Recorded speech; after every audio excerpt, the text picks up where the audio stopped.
இன்னைக்கு நாங்க பார்க்கும் பொழுது அந்த ரோட்ல ஒரு அலை உருவாற மாதிரி நாங்க கொளத்தூர்ல அந்த வேன் நிக்கும் பொழுது முன்னாடி ஸ்பாட்டுக்கு போகாம முன்னாடியே ரைட்லயே திரும்பிட்டோம். பேசுறது கூட தலைவருக்கு மனசு வரல. ஏன்னா அங்க வேவ்னு சொல்லக்கூடிய மக்களுடைய அலை அதிகமா இருந்துச்சு. எந்த ரோடுமே காவல்துறை சரியா பிளாக் பண்ணல. எந்திரிச்சு நிக்கும் போது பதற்றத்தோடய நீங்க பேசினாரு. எங்க கண்ணு முன்னாடி திருப்பியும் எந்த காவல்துறையும் உள்ள விடாம மக்கள் இந்த குறுகிய சாலையில கூடட்டும், அளவுக்கு அதிகமான கூட்டம் கூடட்டும், அதுக்கப்புறம் திருப்பி இடிச்சிட்டு திருப்பி கீழே விழுந்தா திருப்பியும் எங்க தலைவர் மேல பழி போட்டு திருப்பியும் இன்னொரு கரூர் சம்பவத்தை இன்னைக்கு மு.க. ஸ்டாலின் அவர்கள் தன்னுடைய கொளத்தூர் தொகுதியில நடக்கணும்னு முற்பட்டாரு.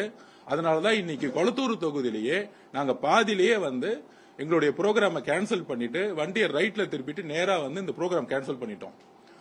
இன்னைக்கு இருக்க பிரச்சனை 26 கூட்டணி கட்சின்னு சொல்லிட்டு இருக்கக்கூடிய திமுக தலைவர் மு.க. ஸ்டாலின் அவர்கள் ஏன் இந்த பயம்?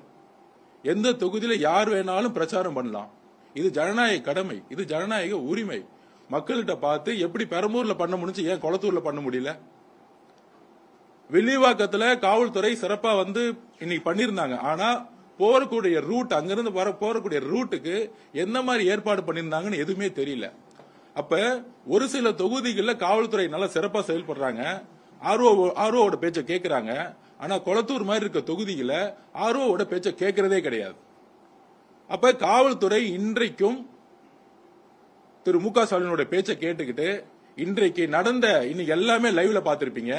பெரம்பூர்ல எந்த அளவுக்கு சாலைகளை ஒருங்கிணைத்து அழகா பண்ணிருந்தாங்க, மக்களோட பாதுகாப்புக்கு என்ஷூர் பண்ணிருந்தாங்க. ஆனால் ஏன் கொளத்தூர் பண்ணப்படல? ஏன்னா கொளத்தூர்ல மு.க. ஸ்டாலின் அவர்களுக்கு மிகப்பெரிய எதிர்ப்பு இருக்கு.